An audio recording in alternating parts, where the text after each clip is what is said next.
My gosh. Maraming salamat po. Thank you. Thank you so much, University of Cordilleras. I don't know what to say, but please sit down. This is your day, but you have made it mine as well. Thank you. Thank you so much. What can I tell you that will help you? And it is great to see all the graduates and which schools are here. You know, I have a special interest in the law graduates and the University of Criminology, in the doctors, in the criminology class. Let me travel through time. So instead of just starting today, I'm going to take you back to how many of the lessons that brought me to where we are today started when I was 10 years old. Here's this quote that started, that really reverberated for me, and I hope you take it to heart as well. Ma'am, trabaho lang po. Trabaho lang po. A Filipino can say that in many different ways, right? But that's what the arresting officer on February 13 told me. Then he lowered his voice, almost to a whisper, as he read me my Miranda rights. Parang he was very uncomfortable, and I almost felt sorry for him. And then I realized he's arresting me and violating my rights, right? So this was the last act in a chain of events that is meant to intimidate and to harass, just because I'm a journalist. This officer was a tool of power and an example of how a good person can turn evil and how great atrocities happen. Hannah Arendt, she wrote this book called The Banality of Evil. The boringness of evil is another way of saying that, right? When she was describing men who carried out the orders of Hitler in Nazi Germany, and millions died there, right? But her focus was how career-oriented bureaucrats can act without conscience, because in their minds, they say they're only following orders. Trabaho lang po. This is how a nation loses its soul. I know this firsthand. In about 14 months, the Philippine government filed at least 11 cases and investigations against me and Rappler. I was arrested twice in 5 weeks. I posted bail 8 times in about 3 months just so I could be free. I've committed no crime except to be a journalist and to hold power to account, which I've been doing in Asia for 33 years, so medyo matanda na po ako. I've been doing this a very long time. Mabigat po yung video, no? So I hope I lift it up a little bit. I've also seen social media and our government bureaucracy, including our legal system, weaponized against perceived critics of the administration. No proof, feel lang. Many ask me, how do you find courage? I'm no revolutionary. But just like these small acts can turn you evil, courage also grows from small acts. So, para hindi masyadong mabigat, let's go back. These are the lessons I learned when I was 10. So, the lessons, your values are formed when you were much younger. The University of Cordilleras only amplified what's already inside you, right? I picked 10 years old because that was when my family left the Philippines to go to the United States. And I think, like you today, I was forced to learn to move in a completely different world. So I want to share 3 lessons of courage with you today. Lesson 1 is make the choice to learn. Always make the choice to learn. Lesson 2, embrace your fear. Lesson 3, beware the crowd. Stand up to bullies. So let's go to lesson 1. Always make the choice to learn. That means embracing change. You're going to go through massive change now, right? That means having the courage to go in and just try, step by step. More importantly, that means having the courage to fail. Don't be afraid to fail, because really, success and failure are just two sides of the same coin. You cannot succeed if at some point you haven't failed. Most people will make the choice for comfort. Yung medyo madali, di ba? To stay in what's familiar friends, routines, and habits. When my family moved to the US, nothing was familiar. I could barely speak English. We moved into a completely new world, new language, new customs, much taller and bigger kids. I was very short in school. At one point, I didn't want to leave the house. It's how bad it was, right? There was so much to deal with. So what I did, I counted everything new I was learning. Just there, starting there. A few months after I moved to a public school, my teacher, I really idolized my teacher. So to all the teachers who are here, your ripple effect is huge. My teacher then asked me if I wanted to move up one grade. I didn't want to move because I was just finally starting to feel comfortable, right? That was when she told me, Maria, don't be afraid. Always push to learn, and you have nothing to learn in my classroom. So in the middle of the school year, I moved from grade 3 to grade 4. Very, very tough. Today, in Rappler, we're constantly moving. In traditional broadcast journalism, we would take 5 years to change any system. In Rappler, we change every few weeks. How do you deal with that? Well, you take it as a given. That's our world today. And then you put your best foot forward and you assemble the best team you can find who believe in the same values. Second lesson, identify and embrace my fear. What are you most afraid of, right? What are you most afraid of right now while you're sitting there? Think about it. I learned this lesson when I was 10. Okay, I want to tell you about my first pajama party. How many here know what a pajama party is? Do you know what a pajama party is? Pajama party? Okay, you're much smarter than I was.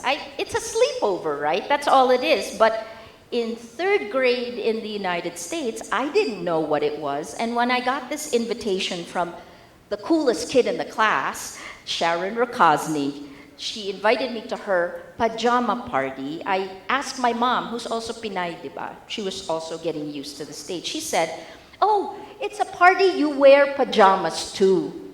Wear your pajamas. So I thought, okay, I'll wear my pajamas. I couldn't believe that the coolest kid in the class invited me. Sharon invited me. So the invitation gave her address, and it said, be there at 4:30 in the afternoon. So on that day at 4:30, I put on my pajamas, I got in the car with my dad and my mom, and when we turned into the block, it was like a cul-de-sac, all the houses were there, I saw my classmates playing kickball on the lawn of Sharon's house. But they weren't wearing pajamas. They were dressed.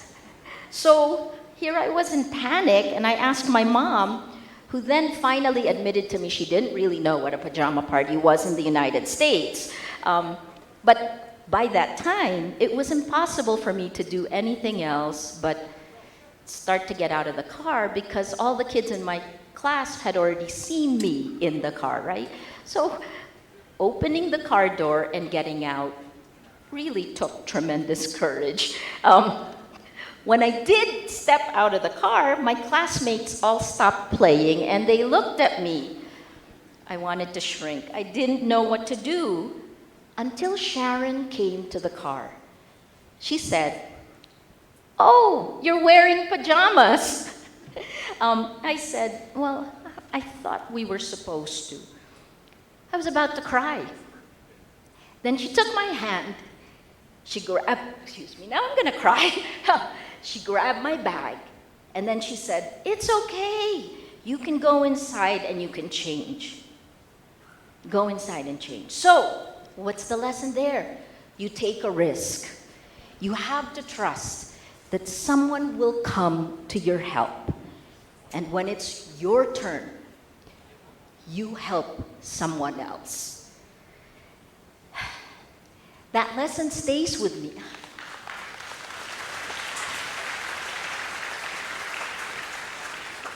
That lesson stays with me to this day.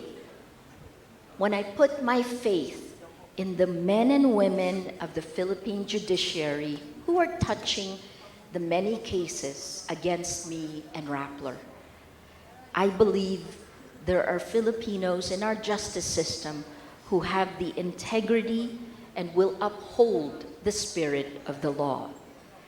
I learned then, when I was 10, with this pajama party, that it is much better to face your fear than it is to run away from it. Because when you face it, whatever you're most afraid of, you can conquer it. Fast forward to today. What does that mean? Well, you saw last December, Time Magazine named me Person of the Year, one of the guardians of truth. Whew, medyo mabigat yun, di ba? Very heavy, very heavy. And then I realized that when I looked at the other people that were guardians of truth, I was the only one who was both alive and free. Then last April, at the launch of the Clooney Foundation's Trial Watch, it hit me. I realized I could go to jail. And Amal Clooney actually pointed out, "Oh, Maria, you can actually go to jail for 63 years. Longer than I've been alive." I was on a panel then, Mohammed Fahmy, who was jailed in Egypt for 438 days. He was on my right, and on my left is a journalist, Jason Rezaian. He was jailed for 544 days in an Iranian prison. I talked to them. I read their books. Could I endure what they went through? What's the worst case scenario that I can imagine that could happen just because I'm standing up for my rights and my values? What's the worst? Then I touched it, I embraced it, and I robbed it of its fear, robbed it of its power.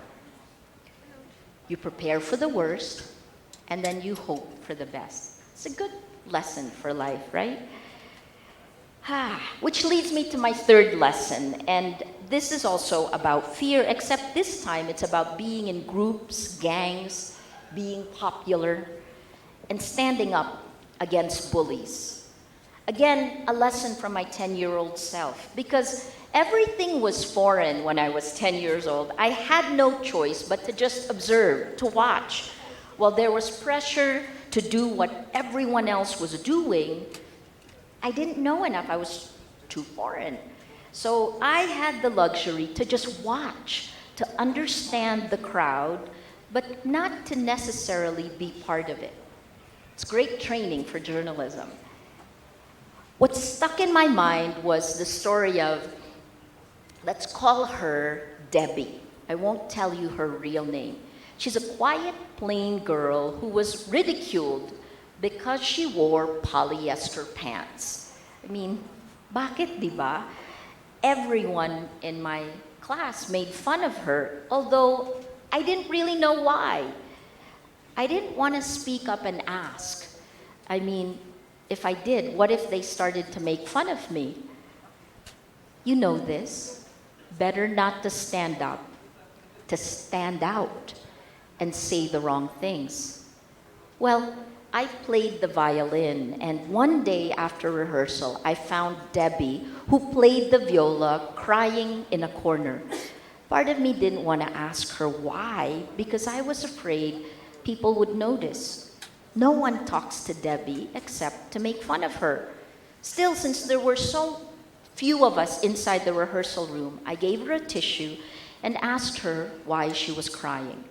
She told me her father was dying, that he had been in the hospital for months, and that her mother was desperate. We talked for hours, and I invited her to sleep over that weekend, our own pajama party. And she told me she wore polyester pants because that was all her family could afford. That was when I started standing up for Debbie. Somehow, a few of my friends started helping me, and slowly, Debbie's life got better. It taught me a crucial lesson about the cruelty of the crowd, herd mentality. Here's what I learned about popularity. People like you if you give them what they want. The question you have to ask yourself is it what you want? More importantly, does it make you the person you want to be? We at Rappler know who we are, the values we stand for, the constitutional rights we're fighting for. So as you sit there today, think about what you want to be. You've already finished the hard work. You have your degree. What are the values you live by? Before you go into battle, what are the lines you will never cross? Because on this side of the line, you're good. And when you cross that line, you're evil. What are those lines in your life? You cannot #hold the line if you've never defined your values, your lines. The danger if you don't do that is you may just become the bureaucrat following orders, like those that killed nearly 683,000 people in the Soviet Union in one of the greatest atrocities of the 20th century.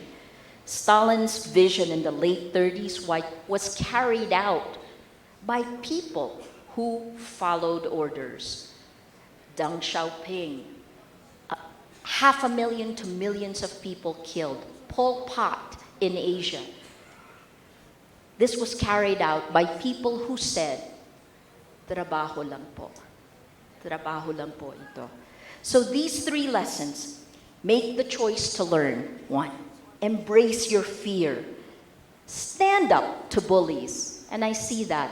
Not only do you have Bound for Glory outside the school, you have. Stand up against bullies. These lessons stay with me today. I try to understand crowds, herd mentality, democracy, but not to be part of these crowds until and unless I believe in the things they stand for. So, class of 2019, you're walking into the real world. You're graduating at a time that matters, not just for you, but for our country. You are graduating at a time from a place, a city, and a school. Your newspaper, the Baguio Gold Ore, they've all drawn the line. They've drawn the line. Your newspaper, your school in the past has led the fight against a dictator. As you sit there, you're ready to walk out.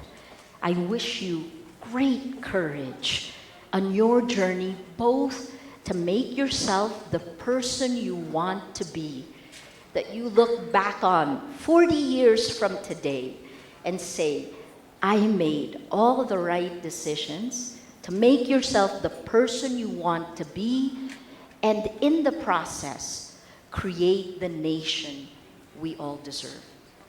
Congratulations, class of 2019.